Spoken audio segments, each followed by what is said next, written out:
Shalom, jemaat yang dikasihi Tuhan. Kita sungguh bersyukur untuk pemeliharaan dan penyertaan Tuhan di dalam hidup kita sampai saat ini. Hari ini kita akan merenungkan satu bagian firman Tuhan dari kitab Injil Markus, pasal yang ke-6, ayat yang ke-31. Tuhan Yesus berkata kepada murid-muridnya demikian, "Marilah ke tempat yang sunyi, supaya kita sendirian, dan beristirahatlah seketika.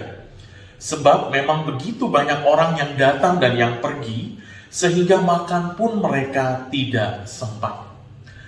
Saudara dikasihi Tuhan, bagian firman Tuhan ini diawali ketika Tuhan Yesus mengutus para murid berdua-berdua untuk mengajar di desa-desa dan melakukan pelayanan.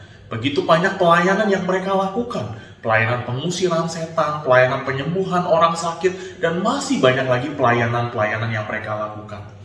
Ketika mereka kembali kepada Tuhan Yesus dan menceritakan betapa Tuhan menyertai mereka, kuasa Tuhan begitu nyata, Tuhan Yesus mengatakan ayat yang tadi kita baca.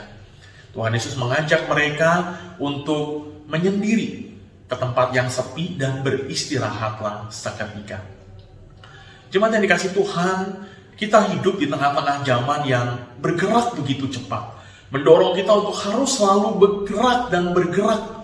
Tidak pernah ada kesempatan untuk berhenti seketika.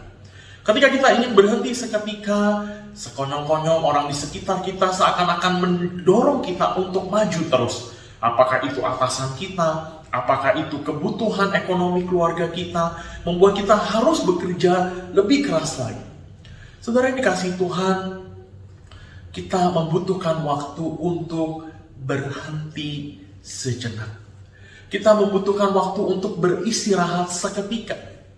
Beristirahat bukan hanya sekedar tidur.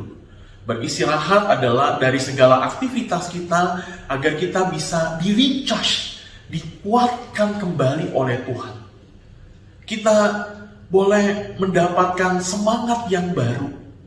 Saudara pernahkah bayangkan kalau sebuah kendaraan atau sebuah mesin yang terus dipaksa untuk bekerja tanpa ada waktu untuk berhenti sejenak untuk beristirahat? Mesin itu akan menjadi panas, kemungkinan juga akan cepat rusak. Begitu juga dengan kita. Ketika kita tidak bisa berhenti sejenak untuk beristirahat seketika, maka mungkin saja kita akan mengalami kerusakan. Kerusakan mungkin berbicara tentang kesehatan hidup kita, kesehatan kita yang terganggu. Atau mungkin juga kesehatan emosi kita yang terganggu. Membuat kita mudah sekali marah-marah, membuat kita menjadi emosional karena kita terlalu lelah. Beristirahat sejenak membuat kita mengizinkan Tuhan untuk mericas kita, memperbaharui kita, memberikan kita kekuatan yang baru.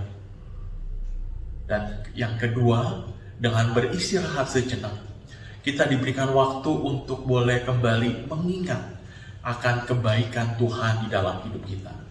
Saya yakin ketika Tuhan Yesus mengajak para murid beristirahat seketika, bukan hanya untuk sekedar tidur, tetapi sambil memikirkan betapa luar biasanya Tuhan yang telah memampukan mereka untuk boleh mengajar dan menjadikan mereka alat Tuhan, melayani, mengusir setan dari orang-orang yang terikat, menyembuhkan orang-orang.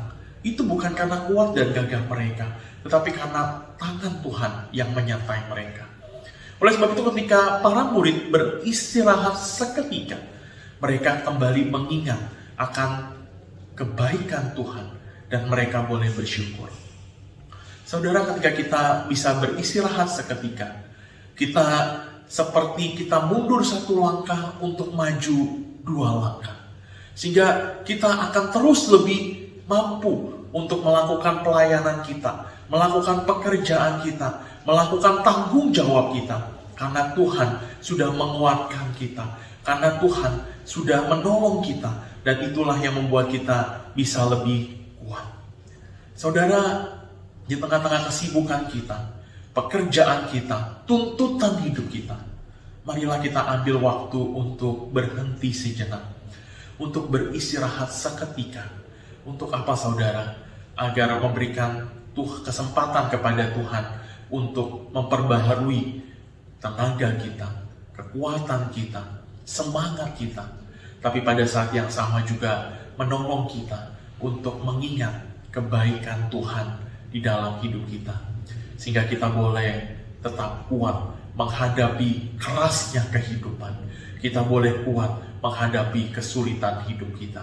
Karena kita selalu mengingat kebaikan Tuhan di dalam hidup kita. Biarlah Tuhan memberkati kita sekalian. Shalom.